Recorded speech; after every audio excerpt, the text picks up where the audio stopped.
Hello, everybody, and welcome to the TeacherCast podcast. You are listening to the podcast that brings you the best in educational technology right from the app developers themselves. I hope you're having a great time with your students this year, and as always, I say thank you for bringing TeacherCast into your professional learning network. My name is Jeff Bradbury, and if this is the first time you're listening to the show, thank you so much for joining us today. We have a great show for you. There's, of course, several ways that you can connect with us each and every week. We like it when you subscribe to our Twitter channel at TeacherCast. Leave us a voicemail at teachercast.net/voicemail.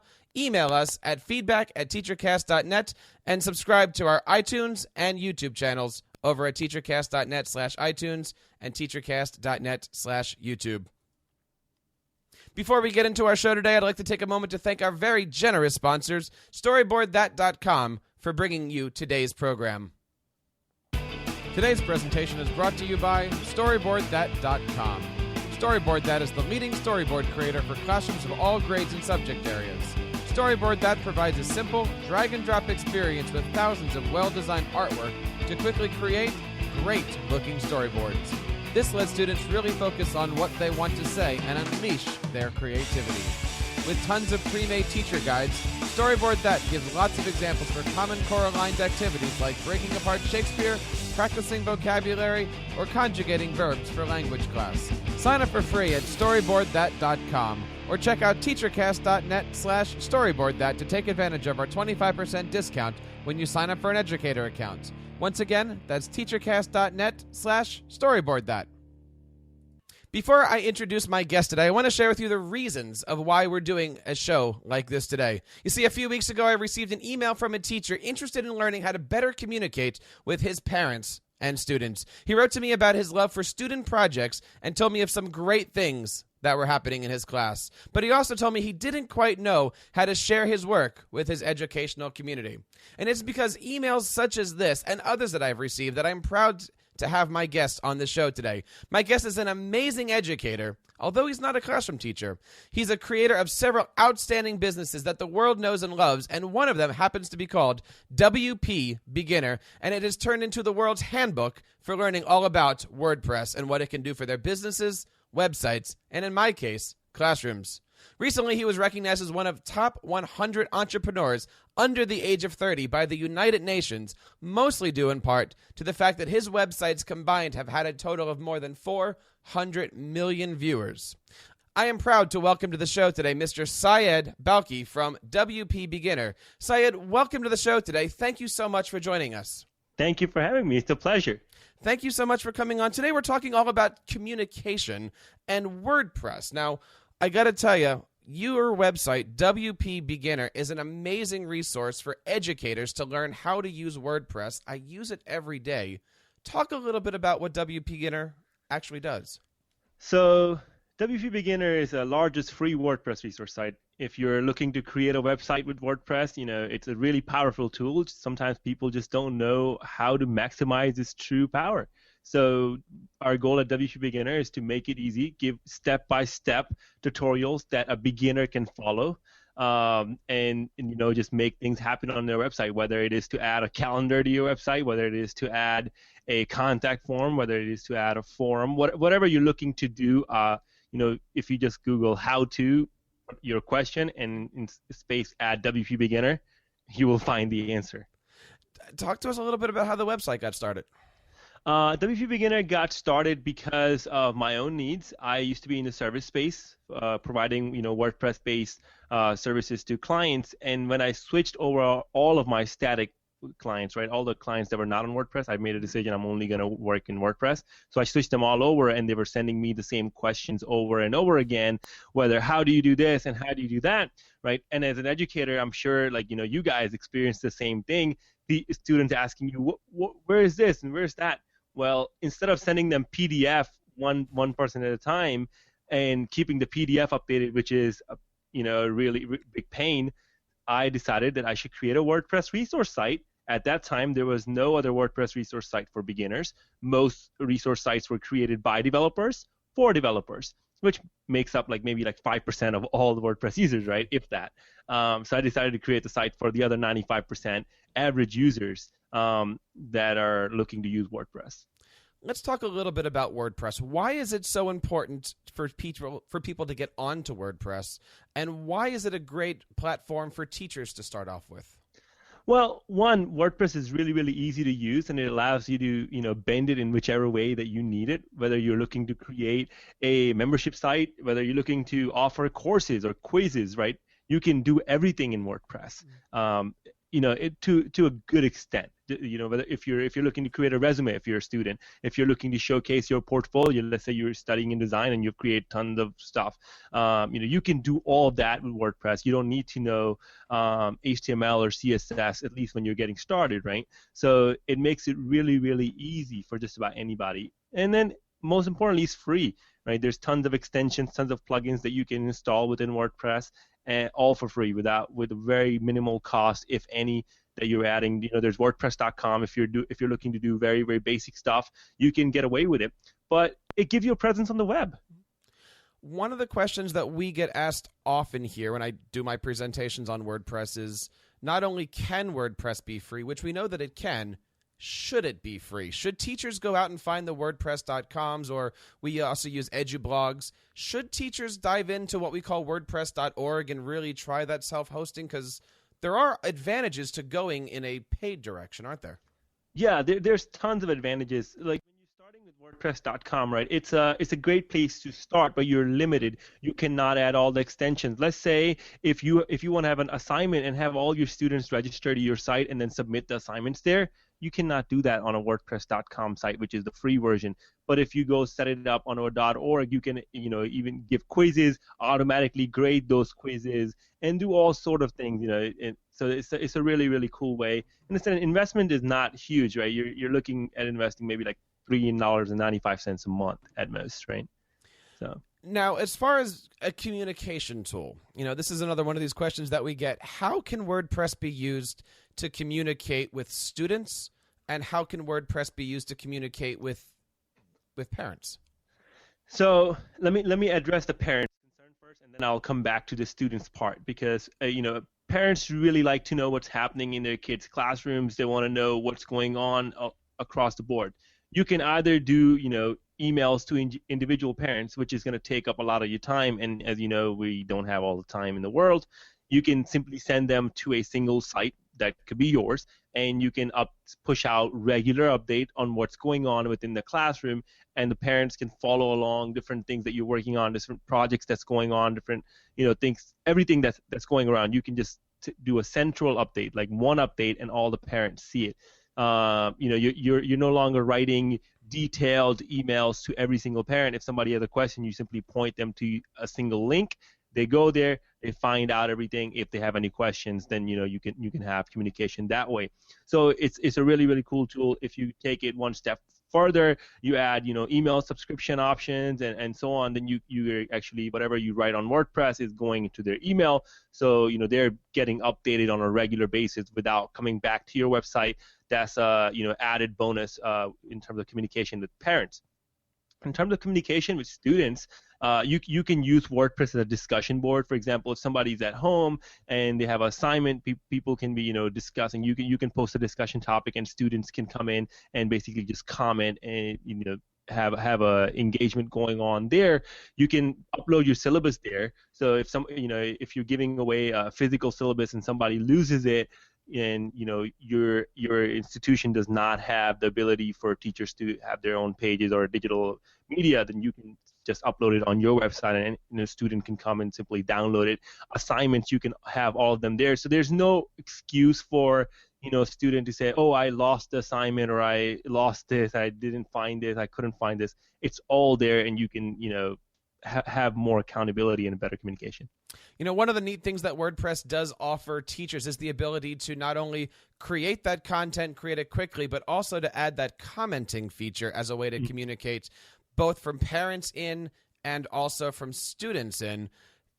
Would you suggest teachers keep commenting on their school blogs, their classroom blogs? Where do you stand on that? Sure, you can keep it on if you want to have a moderated discussion. Don't let comments go live right away unless you moderate it, right? Mm-hmm. Which is my strong recommendation. Moderate every single comment. But it's a good way to communicate. Now, I want to show off a couple things here to our audience. I want to bring up here my class website, which is nbthsmusic.com. And I've actually set this up as a WordPress multi-site. And we've talked a little bit about that on other pages. But I've got 3 classes that I teach in school. And this happens to be on WordPress multi-site. And down here, I have a subscribe button. And all I ask for my parents and I ask my students to do at the beginning of the year is just come in here and put their email address in.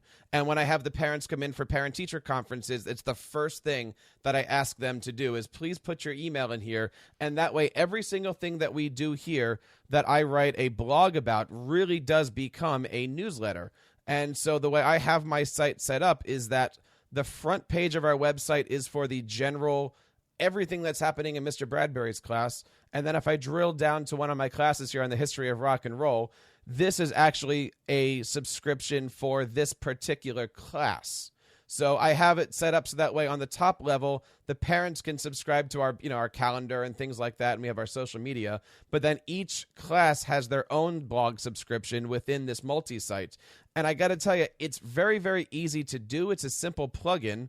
And my students get an email from me every single day. And, the neat part about WordPress is that you can schedule these posts to go out at any point in time. So on Sundays, when I'm doing my lesson plans for the week, I can schedule a week's worth of posts that talk about, what to bring in, how do you do things, what we need.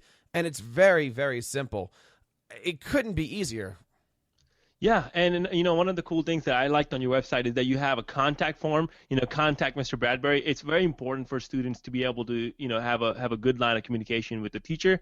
That's really nifty. And one thing that comes to mind is if you want to do extra credit bonuses for students that are really involved, you can schedule a post and expire a post. Mm-hmm. So they only have X amount of time to earn that extra credit. So you can use it in very creative ways, using different plugins, whether it's like, expired post, like expire something, do a bonus thing, and that student only has 3 hours to do it. They miss it. It was just extra credit.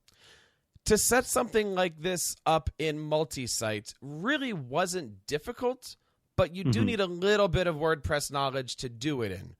And I think this works pretty well for a classroom set, but let's take it up a little level and talk about it on a school district level.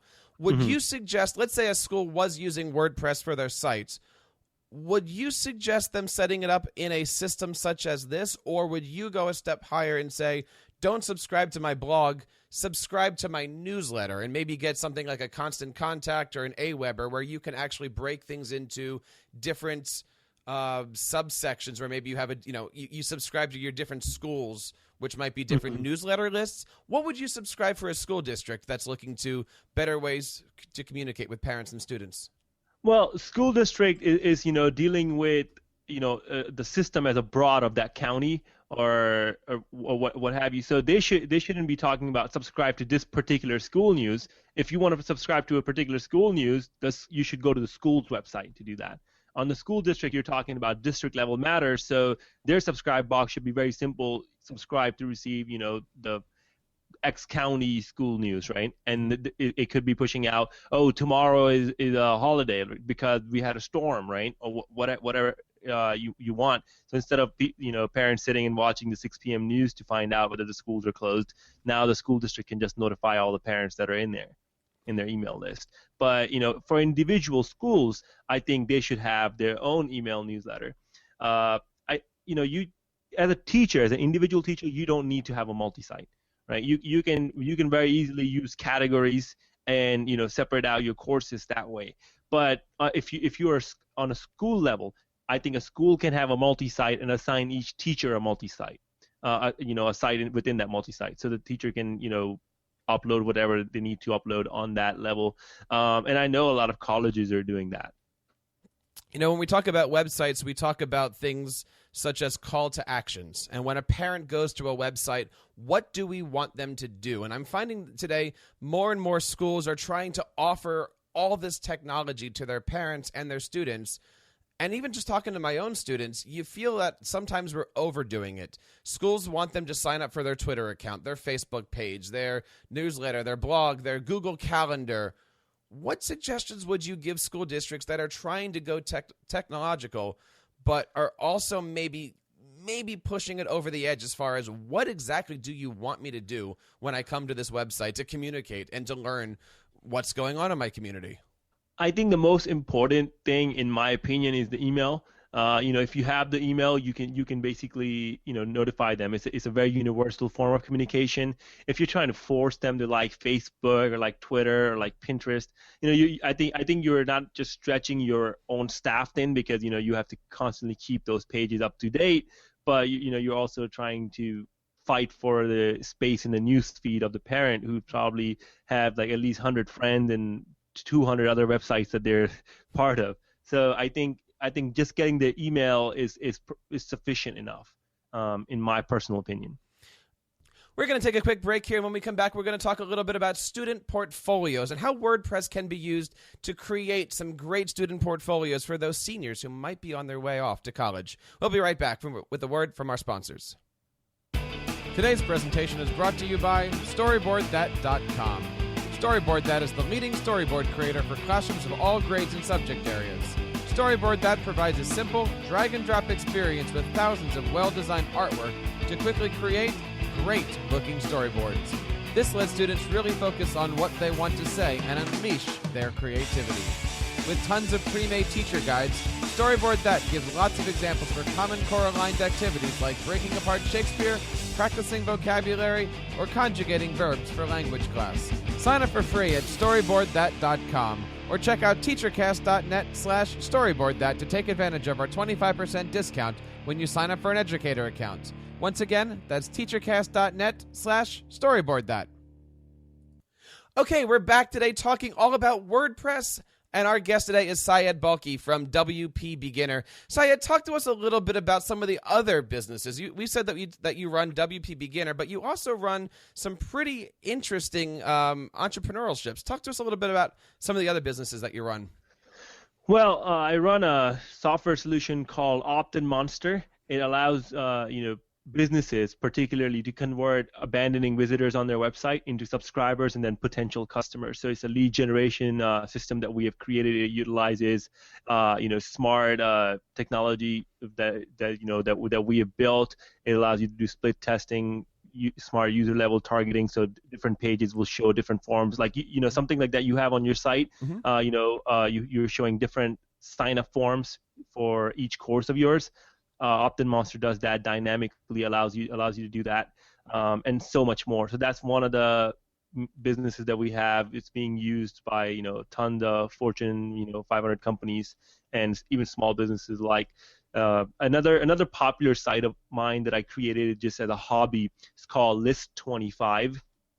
And that's just a educational site that I created. It's entertainment and education mixed. Mm-hmm. So it's like little bizarre facts that you would never know, but now you know. So it's like little tidbits of information in a 25 format. So it could be the most bizarre archaeological discoveries or the deadliest animals in the world, etc. And we have like 1.4 million subscribers there. Our YouTube channel has like 230 million video views overall there. So that's a pretty cool thing. And I found a lot of teachers linking to our articles from their syllabus, because I can see on our analytics that traffic is coming from like k12.state.us websites. So that's pretty interesting. A lot of students email us asking for help. Like yesterday, somebody was talking about the deadliest diseases. They had to work on a paper, and they sent us an email saying, hey, asking different questions about our deadliest disease article.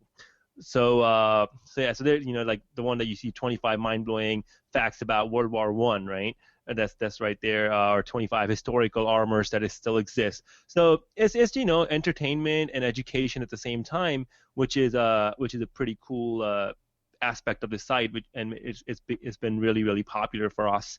And then I have other ventures like Soliloquy WP, which is a WordPress slider plugin.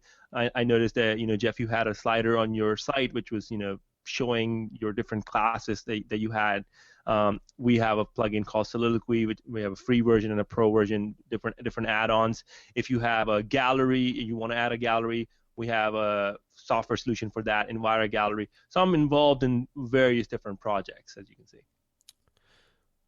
You certainly keep yourself busy. I know as a subscriber to your WP Beginner, I am constantly amazed at all the great YouTube videos that are coming out. And for anybody else out there looking to, learn how to do WordPress, certainly would recommend you checking out WPBeginner.com. Let's talk a little bit about students. There's a lot of students right now that are looking forward to college, and they're trying to figure out how to get into these universities. Often at times I have these conversations with the kids and I say, what kind of portfolio do you have? Where's your website? How are you showing off your stuff to make you stand out amongst the millions of other seniors that are out there graduating? And quite often students are looking at me going, I don't have a website. I don't know what this is. I know, one of my stories is a couple of years ago, I was working with a girl who's a very, very talented artist. And I said, where's your website? And she says, oh, I have a couple of pictures up on Facebook. I said, we got to help you out. And after a while, we talked to her parents and we got her onto a WordPress.com site, and she uploaded her stuff, and she's being very successful in a wonderful university in Pennsylvania here. Talk to us a little bit about WordPress and how it can be used to enhance student image, how it can be used to create that digital portfolio and really bring students to those universities to maybe get the edge, get the scholarships, and get accepted. Sure. So I actually did a presentation about this at University of Florida to a group of students who are looking to go on from their undergrad into the master's program.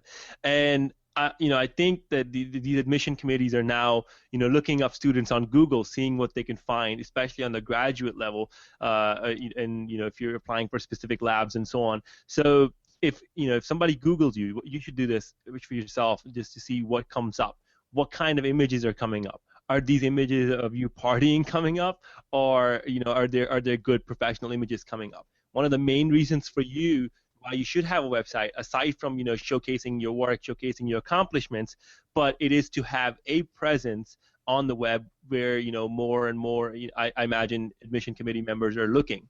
So WordPress. One, if you have a website with yourname.com or yourname.me, you're a very good chance that you're going to rank for your name, unless you have a very common name like John Roberts or something like this. Then you're going to be kind of in the mix. But if you have a unique name, it's good to have.